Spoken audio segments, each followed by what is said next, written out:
a lot of people procrastinate because they think they're going to magically know the second before they lose all choice. And that's really what my big concern is. God's money is gold and silver. And then there's government money, which is fiat currency, which is the dollar, the yen, the peso, the euro, the yuan. Fake. And everybody's working hard for it. It's like eating fake food or drinking fake water. That's why people are getting sick financially, because they're working for fake money. Is that people will postpone and they'll look at, the meme stocks going up or the stock market going up, and they'll think, oh, okay, I can make all of this money there, so I'm not going to buy gold. I mean, what is gold doing? Yeah, it's near its high. It's too expensive. Interesting that stocks at 1 million times earnings are not too expensive, but gold that has the broadest base of buyer is. It's not.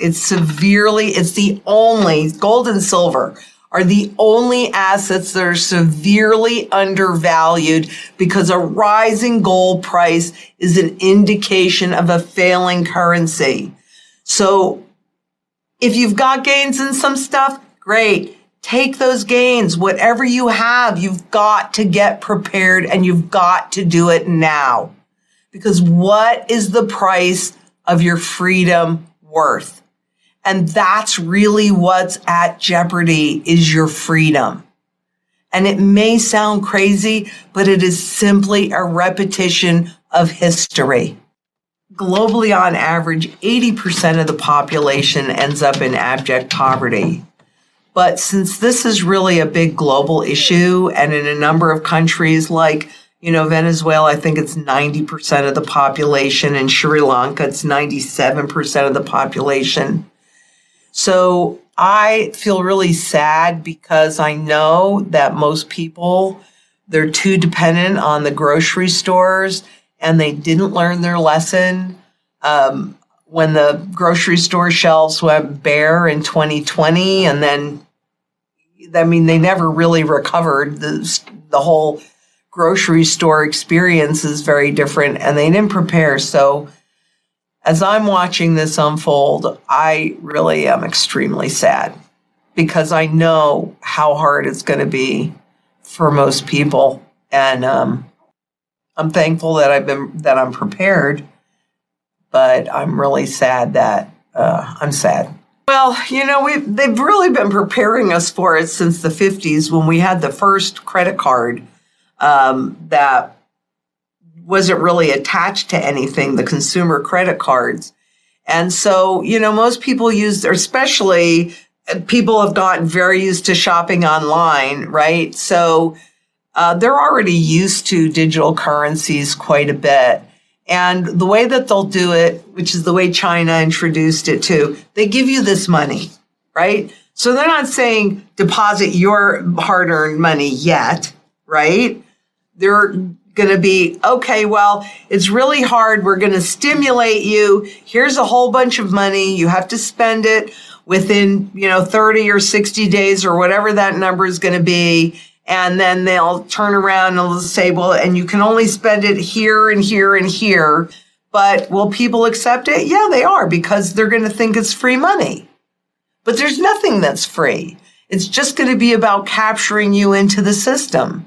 So, and I think a lot of that was what cryptocurrencies were about, is getting people used to that kind of money as well. So, I think that they are going to accept it, especially if we are in extremely desperate times. It will be sold as a solution, but it won't be a solution. Stop and just use the brain that you have and look at things. When they don't make sense, believe it, because we are fast running out of time. That's what I want people to know. Don't procrastinate. Get your gold and silver now. Get your food, secure your water, energy, barterability, wealth preservation. Come together in community. It's really the only chance that we have to have a more fair system on the other side of this. And shelter. Those are all the things that we need, no matter what's going on, to have a reasonable standard of living. Make it happen. They are playing with fire. Absolutely on those derivatives, because that's what's going to topple the system and make it, whether it's this event or another derivative event, that's what's going to be too big for central banks to overcome and to print their way out of, even the ECB. Well, the Fed Now is a program that was put in place originally back in 2019, and it's going live officially in 2023. And that gives each citizen a direct account with the Federal Reserve. So where they mailed out stimulus checks before, they will simply push a button and fill it with a whole bunch of digital dollars. But they're going to give those dollars most likely a shelf life, like you've got to use them by this date or they just go away.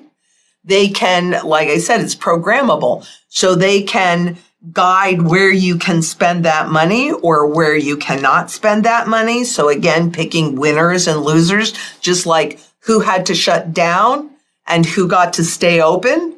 Walmart got to stay open, but mom and pops had to shut down, right? So, but this gives them more direct control. And here's, I just saw this pattern shift, and this is the scariest one, I think, of all the pattern shifts that I've seen. And that is the breakdown of the PCE, the personal consumption expenditures, which is the gauge that the Federal Reserve likes to look at for gauging inflation. This is a consumer-driven economy. So when they're having us in programmable money, and you're not spending money fast enough, they just push us into negative territory deeper and deeper and deeper. You watch your principal evaporate. What are you most likely to do? You're most likely to buy anything that you can that will attempt to hold your purchasing power more steady. If everything you have is in the cyberspace, this is getting to be, look, it's easier to steal your money. They don't even have to try to break into your house. All they have to do is hack into your account, right? It's easy to sit there with the code. And the way that it all ties in is that the powers that be, so over at the IMF and the BIS and all these guys, they actually want you to own nothing and be happy. And the title of everything that you do currently own, they want it held on tokens in the ethosphere, which, I know that they like to say that you can't, that this is unhackable, but I think it's pretty easy to see that that's not true. That we can't really keep up with the speed of the new developments and the ability to hack. And it just puts everything that you own in a lot more jeopardy, and it puts all of your wealth in jeopardy.